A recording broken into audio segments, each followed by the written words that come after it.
सिकवा नहीं किसी से गिला नहीं, नसीब में नहीं था जो हमको मिला नहीं। हेलो दोस्तों, कैसे हैं? आपका स्वागत है आपके स्मार्ट क्लासेस यूट्यूब चैनल पे। नंबर सिस्टम का सीरीज चल रहा था। नंबर सिस्टम जो प्रश्न प्रीवियस ईयर्स में जो प्रश्न पूछे गए हैं, सिर्फ उसका सॉल्यूशन कर रहे हैं कुछ कंसेप्ट के साथ, जिसमें आज मैं गुणनखंडों की संख्या पर आधारित प्रश्न के बारे में बतलाने जाऊंगा। फर्स्ट ऑफ ऑल दोस्तों, ये जानना आपको जरूरी है कि गुणनखंड होता है क्या। गुणनखंड जिसको हम बोलते हैं भाजक भी बोलते हैं, डिवाइजर भी बोलते हैं। ठीक, अब आप ध्यान दीजिए, गुणनखंड इसको हम अपवर्तक भी बोलते हैं। हिंदी में बहुत सारे नाम है, अपवर्तक भी बोलते हैं, भाजक भी बोलते हैं, गुणनखंड भी बोलते हैं, डिवाइजर भी बोलते हैं, फैक्टर भी बोलते हैं। अब आपको दोस्तों सबसे पहले आप कंसेप्ट, जैसे प्रश्न ऐसे पूछा जाएगा, 1470 के कुल गुणनखंड पूछा वो प्रश्न है। 3600 के कुल गुणनखंडों की संख्या ज्ञात करें, सम गुणनखंडों की संख्या ज्ञात करें, विषम गुणनखंड। किसी भी प्राकृतिक संख्या आप जानते हैं ना, प्राकृतिक संख्या दो पार्ट में ही बटी हुई है, सम और विषम। इस प्रकार इसमें भी कुल गुणनखंड में सम और विषम गुणनखंड ही आएंगे। सम गुणनखंड विषम गुणनखंड दोनों दे दी जाए और कुल गुणनखंड पूछा जाए तो केवल उसको जोड़ दीजिए, संख्या को जोड़ दीजिए। गुणनखंड कौन कौन है एक अलग चीज है। तो इसको जानने से पहले आपको ये जानना है। थोड़ी सी मैं एग्जाम्पल पे चलता हूं। जैसे देखिए 36 एक संख्या लिया, अब ध्यान दीजिए, तो 36 के सभी गुणनखंडों, सभी का मतलब कुल गुणनखंडों की संख्या निकाले। कितने हैं।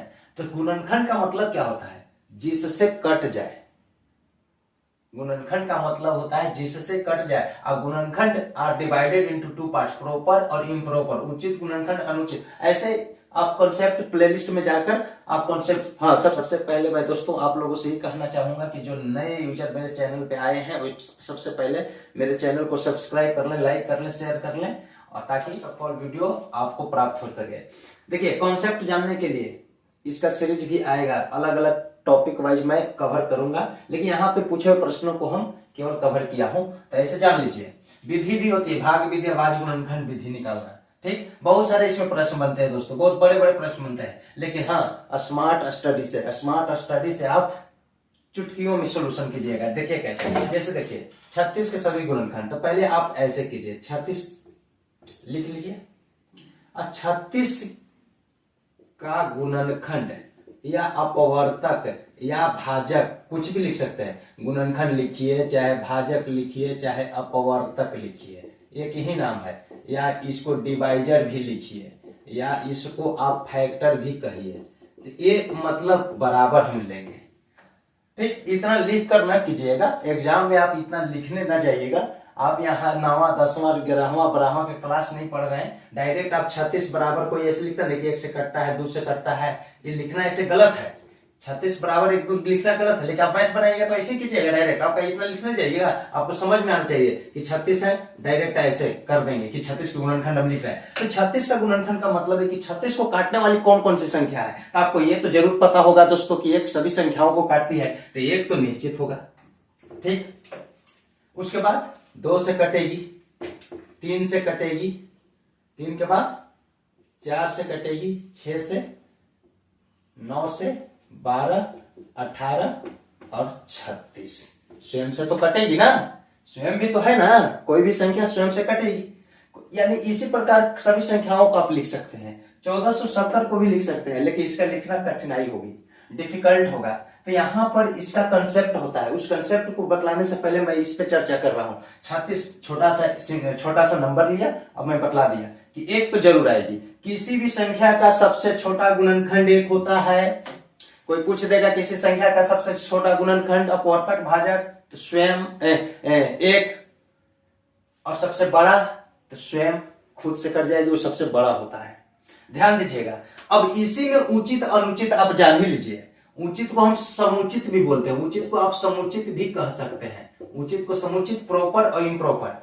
ये जो है ना, पहले का और अंतिम हटा दीजिए, तो ये जो बच गया ना, यही हो गया प्रॉपर। ये जो प्रॉपर फैक्टर इसी को बोलते हैं। यानी 1 और स्वयं को छोड़ दीजिए, जो बचेगा वो है प्रॉपर, और 1 और 36 अगर हम ले लेते हैं तो अनुचित।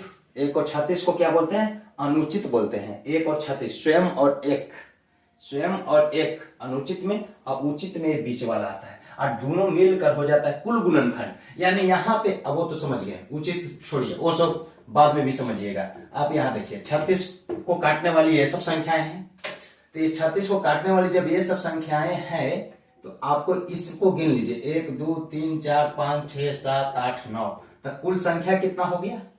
कुल संख्या यहां लिख लीजिए, कुल संख्या 9 पता कर लीजिए। ठीक, अब इसमें से कुल विषम, कुल सम संख्या पूछ, सम गुणनखंड, सम इवन फैक्टर। तो इसमें से इवन वाला कौन है?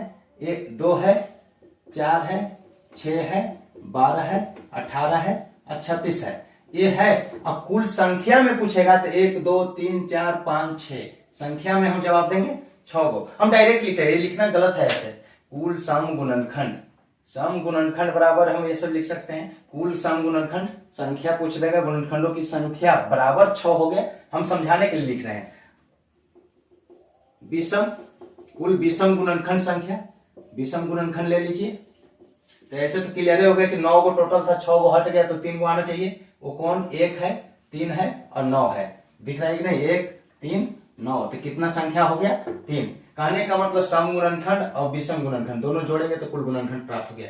तो क्या ऐसे आप इस सबको करने जाइएगा? नहीं, इसका एक नियम है। क्या नियम है? ये देखिए, अभाज्य गुणनखंड, जो ये विधि है ना, अभाज्य गुणनखंड विधि, वो काम करता है।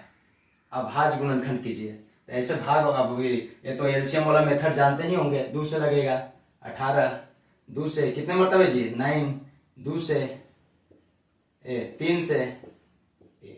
अब इसको आप लिख लीजिए 36 बराबर नहीं, या 36 बराबर भी आप लिख सकते हैं। 36 बराबर 2 गुने 2 गुने 3 गुने 3। अब यहां पे आपको ध्यान देना है कि अभाज्य में टूटना चाहिए। ये 2 3 अभाज्य, 4 रहता 4 नहीं कर सकते, 4 को 2 गुने 2 लिखना होगा, इसलिए अब इसको पावर के रूप में लिख लीजिएगा। 2 के पावर 2 लिख सकते हैं और 3 के पावर 2। ये जब लिखिएगा, ऐसे तो निकाल ही लिए। अब देखते हैं कि हम इस नियम, जब इस बड़े बड़े को निकालेंगे तो ये नियम काम करेगा। अभाज्य गुणनखंड निकालेंगे, अभाज्य गुणनखंड पावर के रूप में लिखेंगे 2 और 3, पावर के रूप में 10। कभी इसमें अभाज्य गुणनखंड में ये जो संख्या आती है ना, सब अभाज्य रहती है, एक दूसरे में अभाज्य संख्या रहती थी, इसलिए अभाज्य गुणनखंड विधि बोलते हैं इसको। इससे अभाज्य गुणनखंड कितने संख्या? 1 2 3 4, 4 गुना आया, 1 2 3 4 गुना गुणनखंड हुआ। अभाज्य गुणनखंड में कितने संख्या है? 4 को। ठीक, अब आप ध्यान दीजिए, यहाँ पे अब 36 का कुल गुणनखंड लिखने जा रहे हैं। कुल गुणनखंडों की संख्या निकाल रहे हैं।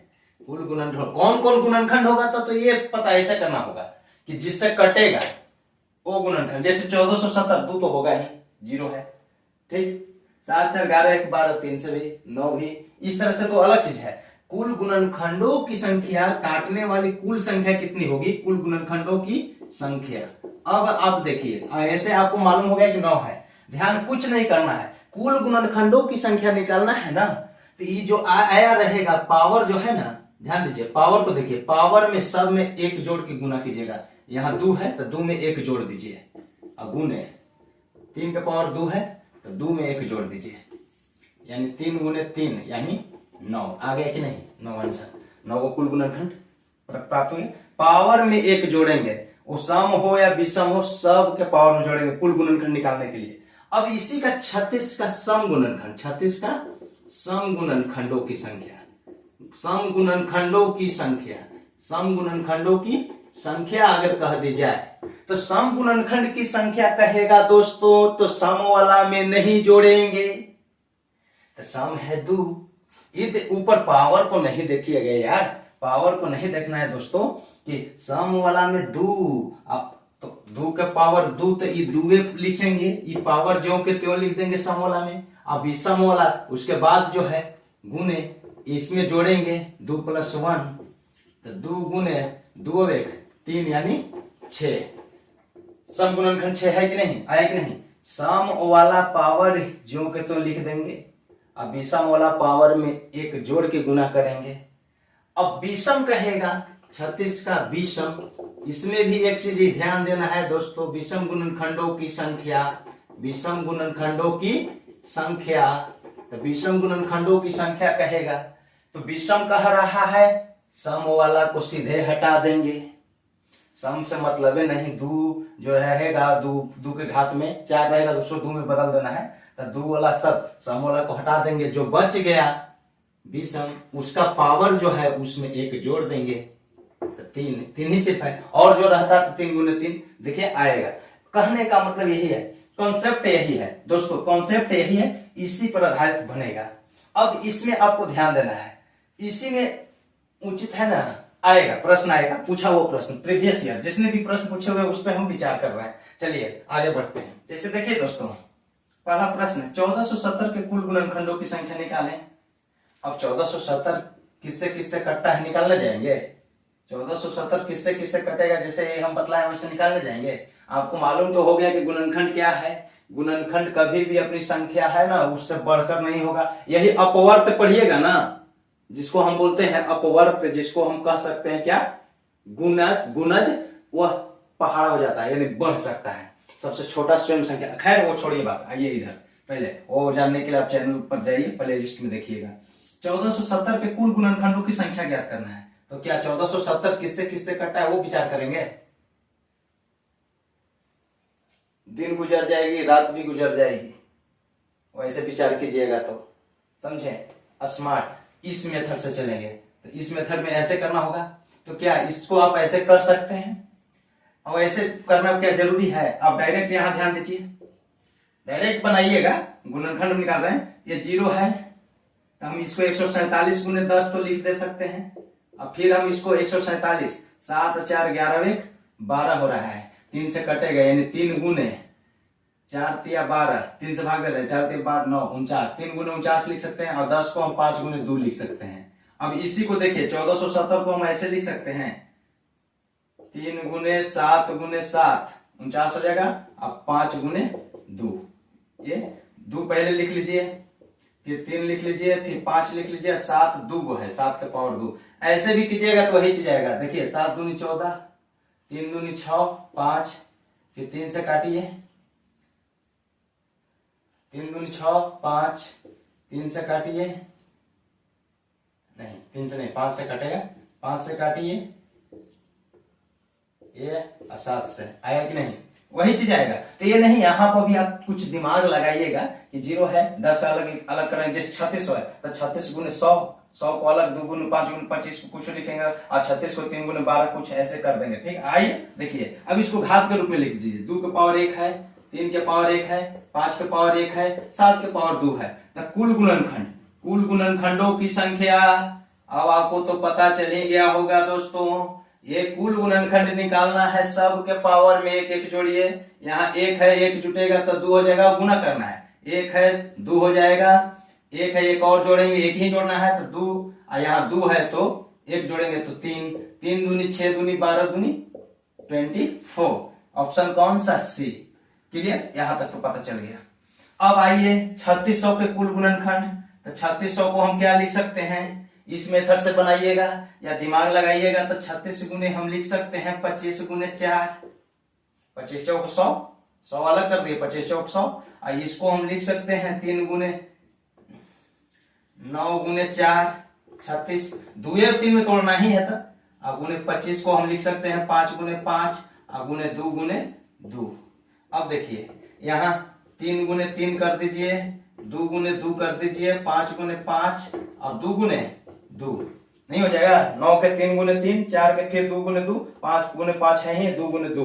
अब आप क्या कीजिएगा, अब आपको कुछ नहीं करना है, क्या करना है, कुछ तो करना ही होगा।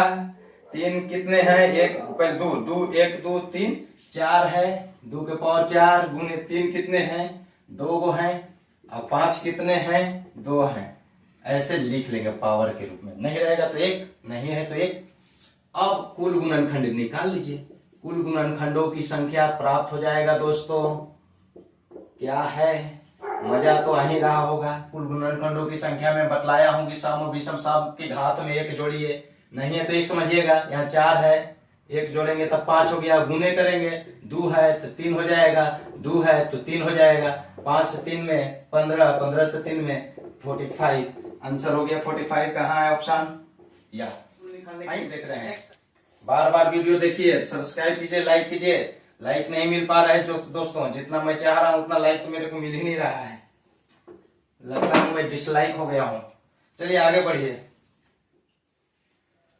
देखिए दोस्तों, 10,500 के सभी सम गुणनखंडों की संख्या ज्ञात करना है।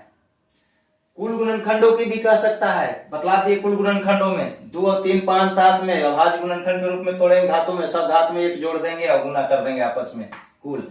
लेकिन सम गुणनखंड तो 10,500 है, इसको एलसीएम वाला मेथड से आप कर सकते हैं गुणनखंड। इसको ट्रिक से कीजिएगा तो हम लिख सकते हैं 105 गुने 100 लिख सकते हैं कि नहीं। 105 का मतलब 21 गुने 5 और 100 का मतलब 25 गुने 4। अब आप देखिए 3 गुने हम 7 लिख सकते हैं, 5 5 ही रहेगा, 5 गुने 5 25 को कर दिया और 4 4 ही रहा।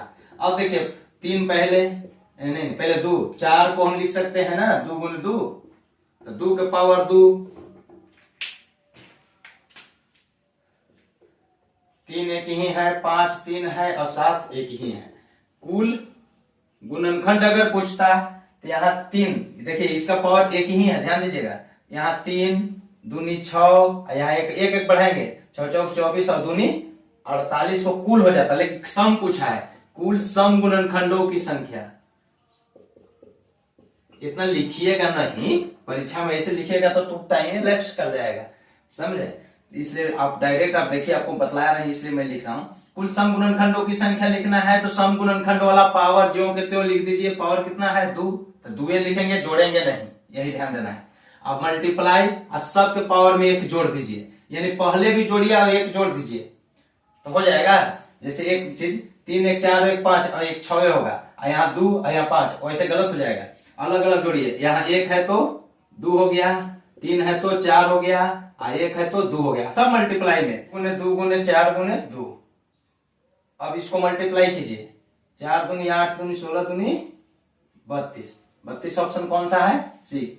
यही कॉन्सेप्ट है दोस्तों निकालने का। सम गुणनखंड में ध्यान देना है, ये 2 के पावर जो रहता है उसमें नहीं जोड़ते हैं। कुल गुणनखंड में सब में जोड़ते हैं, सम गुणनखंड में सम वाला को छोड़ के बाकी में सब में एक एक ही जोड़ते हैं और गुना कर देते हैं, ये ध्यान दीजिएगा। अब विषम वाला में आ जाइए, एक और विषम वाला बतला। सब प्रीवियस ईयर के क्वेश्चन है। क्वेश्चन नंबर 4, 7200 के विषम गुणनखंडों की संख्या क्या होगी। विषम गुणनखंडों की संख्या ज्ञात करें, खंडों की संख्या ज्ञात करें। 7200 के विषम गुणनखंडों की संख्या ज्ञात करें। 4 9 54 45 ऑप्शन है। 7200 को हम क्या कर सकते हैं, क्या वैसे करेंगे, पेचीदा हो जाएगा दिमाग। यहाँ देखो 72 गुने 100 कर दो, 0 को ऐसे करना, 18 में 4 से और 9 में 8 से और 25 गुने 4, इसको भी हम कर सकते हैं। यहाँ ध्यान दीजिए 3 गुने 3 लिख सकते हैं और 2 के पावर 3 इसको भी लिख सकते हैं। 5 के पावर 2 और 2 के पावर 2 लिख सकते हैं, यानी 2 के पावर 3 और 2 5 हो गया। मल्टीप्लीकेशन में पावर ऐड होता है, 3 और 2 पावर एक साथ कर दिए, 2 के पावर 3 और 2 के पावर 2, 3 और 2 5, 2 के पावर 5, 3 के पावर यहाँ 2 और 5 के पावर 2। अब पूछ रहा है विषम गुणनखंडों की संख्या। विषम गुणनखंडों की संख्या, तो विषम गुणनखंडों की संख्या कहेगा सम वाला काट दीजिए, पूरा हटा दीजिए। ये 2 जो है एकदम डायरेक्ट हट जाएगा, 2 वाला से मतलब है ना रखना है, सिर्फ विषम वाला से मतलब। और 3 के पावर और 5 के पावर जो पावर है उसमें 1 जोड़िए तो 3, और यहाँ भी 3, 2 है तो 1 जोड़ दिए, 2 है तो 1 जोड़ दिए, 3 गुने 3 यानी 9। ये ध्यान दीजिएगा, सम वाला हट जाता है। क्या आप सीखे, आप यही ना सीखे, कुल गुणनखंड निकालना है तो भाज्य जैसे तोड़ते हैं, भाज्य में 2 3 5 7 में जो पावर आएगा सबके पावर में 1 1 जोड़ के गुना कर देंगे। कुल गुणनखंड में सम वाला को ज्यों के त्यों लिखेंगे, बाकी को 1 1 जोड़ के गुना कर देंगे। विषम वाला में सम वाला को हटा देते हैं डायरेक्ट और बाकी को 1 जोड़ जोड़ के गुना कर देते हैं। राइट, नेक्स्ट सब पूछा हुआ प्रश्न है दोस्तों। नेक्स्ट आइए, किसी भी तरह से पूछ सकता है प्रश्न, एग्जामिनर ये भी देखता है, एग्जामिनर को भी समझते नहीं है, देखता है कि गुणनखंडवा सब निकाल ले रहा है। देखो नहीं बकलोला एगो शब्द दे दिया, क्या समुचित। पहले ही मैं बतलाया था उचित और अनुचित, ये समुचित दे दिया कि समुचित गुणनखंड। कुछ नहीं है, थोड़ा सा दिमाग लगाना है, समझे। ये नहीं समुचित आ गया क्या करेंगे, ऐसा नहीं होना चाहिए। देखिए मैंने पहले ही बतलाया 2940 है, 2940 को हम 294 गुने 10 लिख सकते हैं, ठीक। और 294 9 4 13 2 15, पहले पूरा गुणनखंड कीजिए, 9 4 13 2 15 गुणनखंड कीजिए। समुचित से मत घबराइएगा कि समुचित गुणनखंड कह दिया, किसी के लिए भी कह सकता है। सब प्रश्न ऐसे और पूछा हुआ प्रश्न इसलिए मैं बता रहा हूँ। इसके लिए बेसिक रूप से जीरो से हीरो बनना है तो प्लेलिस्ट में जाकर देखिए, कॉन्सेप्ट वाइज जीरो से लेवल से हीरो लेवल तक बतलाया जा रहा है, ठीक, सिर्फ आपके लिए। अब देखिए 9 4 13 2 15 जोड़ते हैं तो 3 से यानी भाग लगेगा, तो 3 से भाग लगाइए, 9 3 27 8 गुने 3 गुने 5 गुने 2, 10 को भी तोड़ दिए, 7 गुने 7 गुने 2 गुने 2 कीजिए तो आएगा 7 7 49, 49 दूनी, हाँ हो गया ना। अब गुने 3 गुने 5 गुने 2, आप ऐसे तो कर लीजिएगा, ये तो कर लीजिएगा ना, ठीक। ऐसे या फिर एलसीएम वाला मेथड से कीजिएगा, ऐसे कर सकते हैं, इसमें ज्यादा समय लगेगा, ऐसे दिमाग लगाइए। अब देखिए यहाँ 2 के पावर 2 2 गो है, 3 एगो है, 5 एगो है, 7 2 गो है, ये एक गो है ना, एक पावर ऐसे लिख दीजिएगा। यानी कुल गुणनखंड जरूर निकालिएगा, समुचित निकालने के लिए कुल गुणनखंड निकालिएगा, कुल गुणनखंडों की संख्या, कुल गुणनखंडों की संख्या कितना हो जाएगा, सब में एक एक जोड़िए पावर में, यहाँ 2 है तो 3 गुने, अब मल्टीप्लाई कीजिएगा, 1 में तो 2, 1 तो 2 2 तो 3, 3 दूनी 6 दूनी 3 दूनी 6 दूनी 12 3 36, एक कुल गुणनखंड आ गया। सम वाला कहता तो सिर्फ 2 लेते हैं और बाकी एक एक जोड़कर गुना कर देते हैं, विषम वाला कहता है 2 वाला हटा देते हैं और एक एक जोड़ के गुना कर देते हैं। लेकिन बात यहां रहा कि समुचित गुणनखंडों की संख्या कह रहा है दोस्तों, पहले ही मैं बताया कि समुचित गुणनखंड कभी भी निकलता है एक और अपना और स्वयं छोड़ देता है, एक और स्वयं छोड़ देता है, यानी के को छोड़ता है हमेशा, 2 ही को ना, यानी 2940 एक से भी कटेगा, 2940 स्वयं से भी कटेगा, उसको 2 को छोड़ना है, जो इसमें आ गया 36 में तो दोनों आ गया है, कुल है तक सिर्फ 2 घटा दीजिएगा। इसलिए समुचित जब कहेगा कि समुचित गुणनखंडों की संख्या, समुचित गुणनखंडों की संख्या कभी भी कहेगा कुल निकालिएगा और उससे 2 घटाइएगा, वही आंसर प्राप्त हो जाएगा दोस्तों, घबराना नहीं है। 34 A option is right.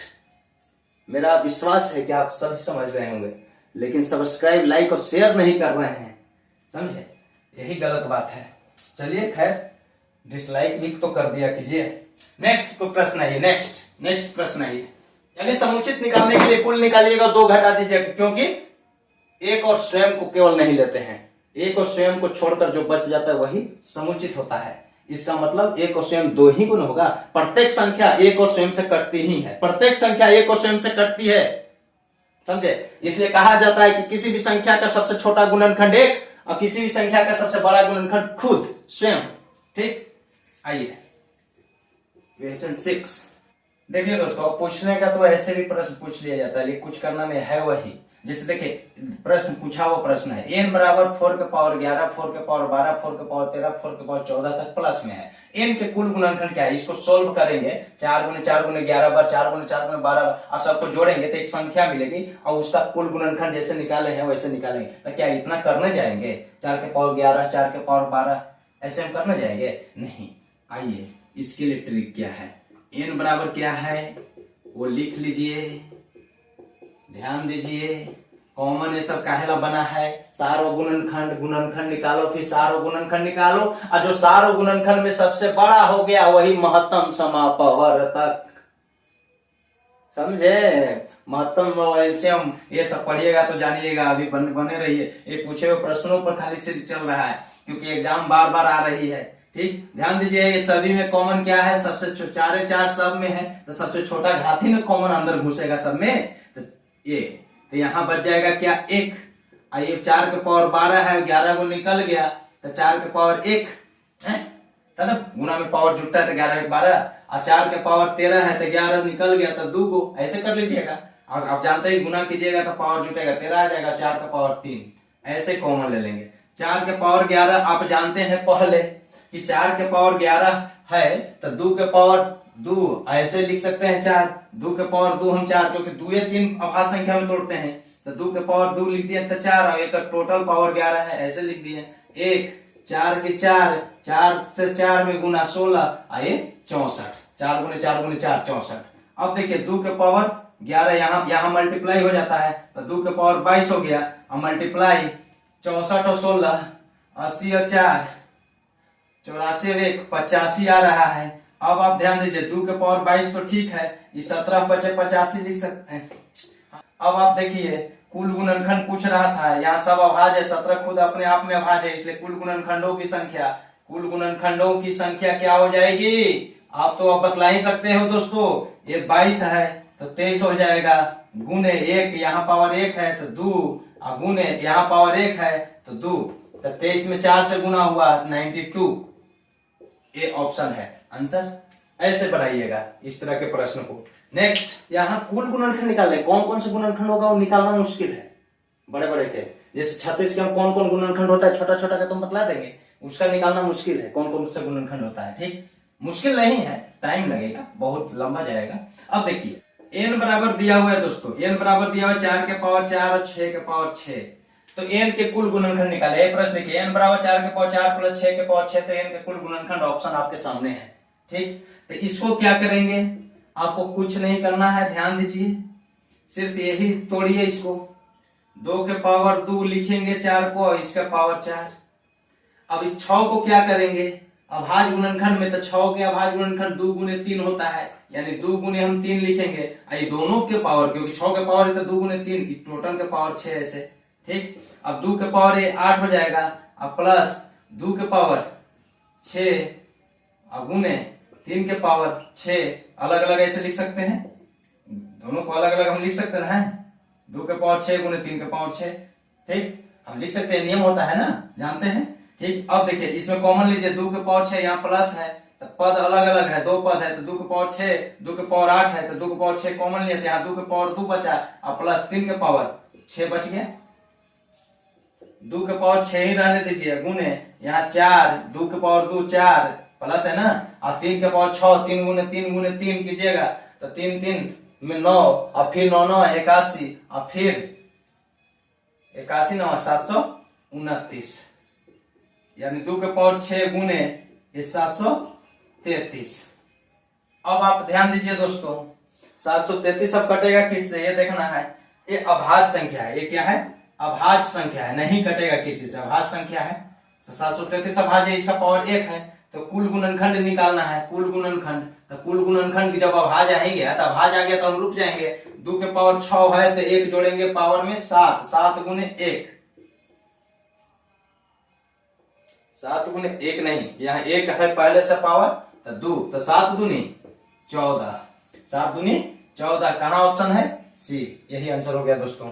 Next प्रश्न देखिए दोस्तों, आपको बतला दे रहा हूं, ऐसे आपको निकालना रहता है दोस्तों गुणनखंडों की कुल संख्या, इसमें परफेक्ट स्क्वायर सब भी आता है, जो अगले वीडियो में मैं लाऊंगा। आपको सिर्फ ये जो है ना, है वही चीज दोस्तों, सिर्फ जो क्वेश्चंस का क्राइटेरिया चेंज कर दिया है, क्वेश्चन का क्राइटेरिया चेंज कर दिया है, एक और इससे पहले देखो क्वेश्चन की क्राइटेरिया को चेंज किया है केवल, समझे, कंसेप्ट वही है, सोचना है थोड़ा सा, सिंप्लीफिकेशन रूल्स लगाना है। ठीक, थैंक्स दोस्तों, धन्यवाद।